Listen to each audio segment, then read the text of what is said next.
All right, fine. Okay, so let's go for a nice example. We'll get to koalas in a little bit, which is going to be very enjoyable, but this is a pretty spectacular scaling law. This is great. And so this is, most of what we'll focus on are sort of positive exponent things, right, where some aspect of the system or a collection of entities, right, in a system, and here we've got all of, life, we're sort of talking about in this first part. These are about our brains, right? So brains have gray matter and white matter, is sort of this broad distinction. The gray are the thinky bits, and the white is the connecty bits, right? Okay. I think this is the technical terms. And it turns out we're pretty special, right? We think we're pretty special, but we're actually, in terms of this architecture, we fit on this line. So this is log 10 of gray matter, right? Thinky bits, and then log 10 of the white matter on this scale. So what's the big deal about this? First of all, fantastic. This is not scattered all over the place. There's great agreement. And this exponent, so if we measure, right, you do a regression on this thing, you get an exponent that, in this case, is about 1.23. So this is a superlinear scaling, right? We'll talk about linear, sublinear, and superlinear. Right. So it's a superlinear scaling. So that means as these brains, as we go through these organisms, brains get bigger and bigger.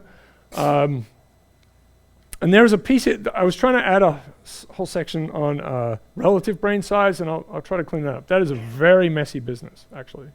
There's a lot of arguing about how that works. But it is true that as you get bigger organisms, their brains are they're bigger, but they're relatively smaller.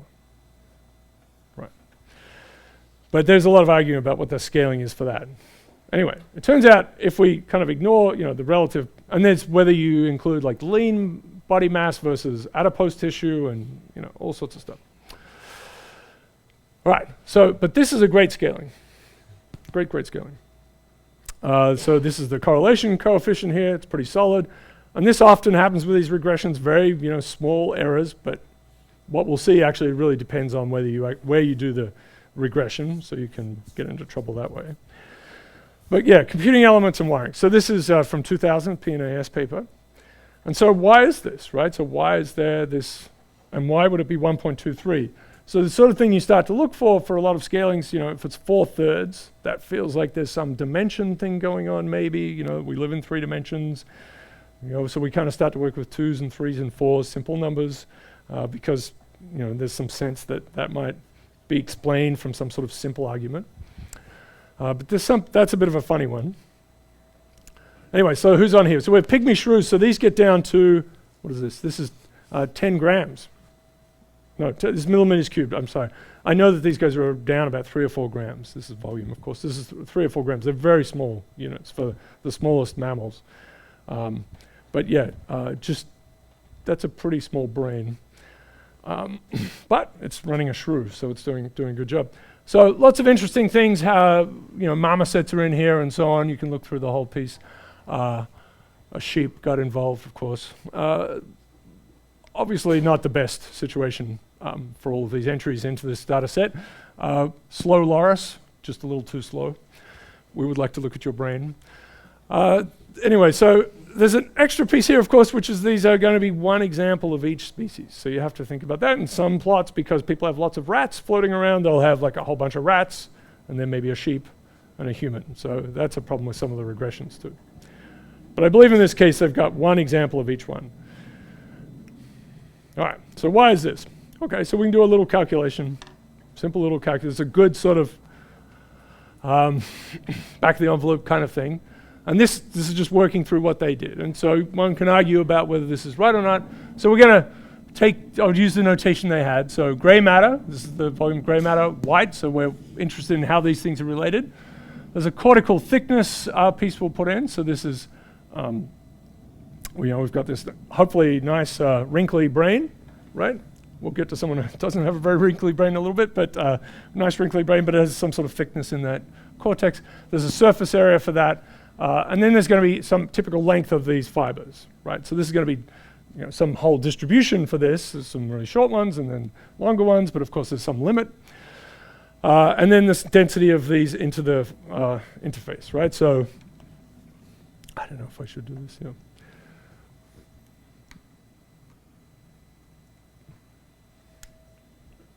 Oh. Maybe it's sad.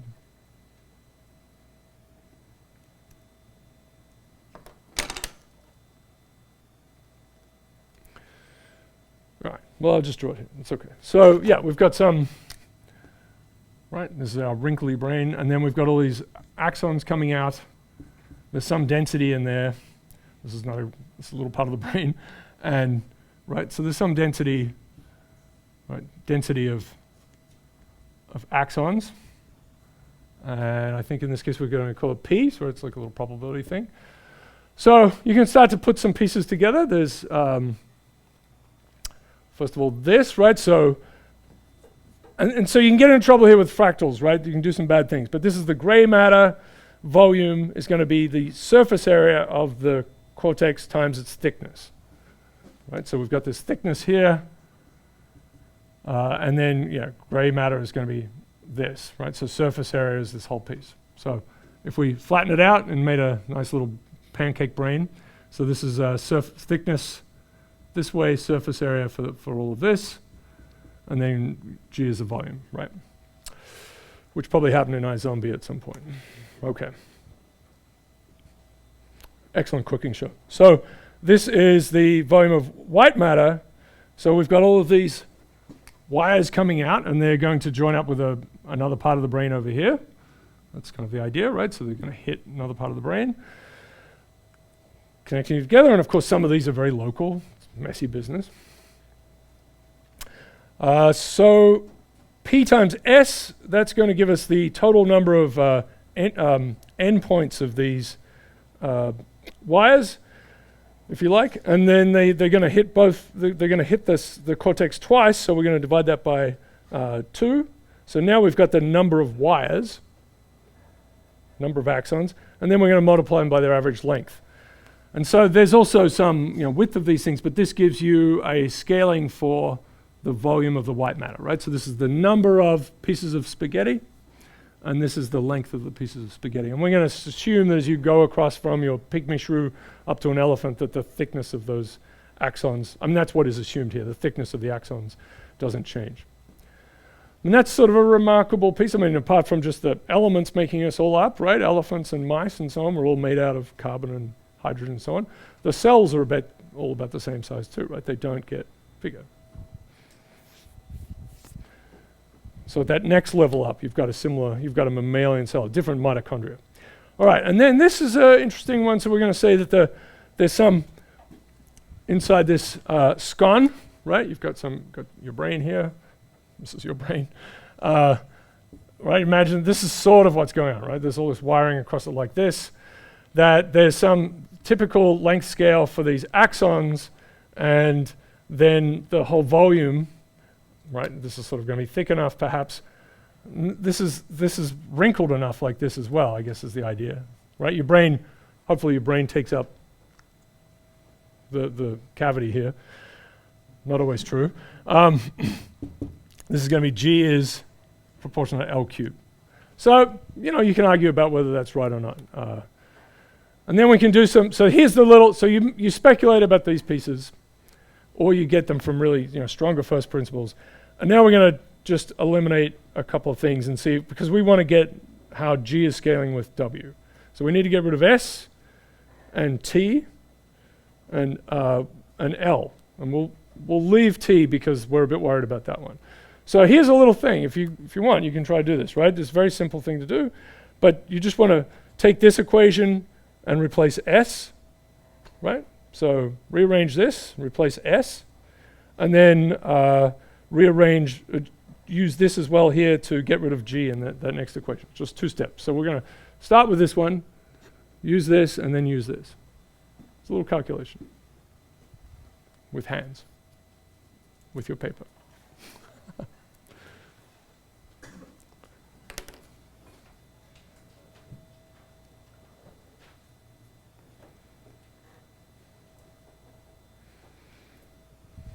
Let me get this to work.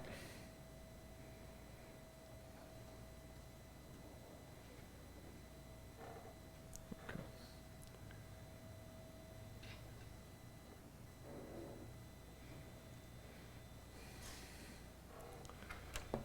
I'll write these down.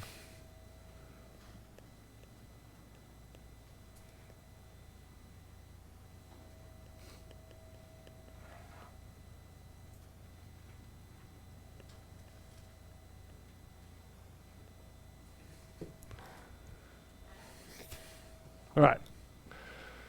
Right, so the idea is we're going to take this character here and dump this, right, this is S is proportional to G over T, just turning that around.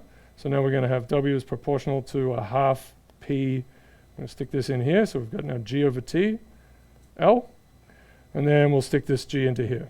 And I know I'm making a nice mess for you.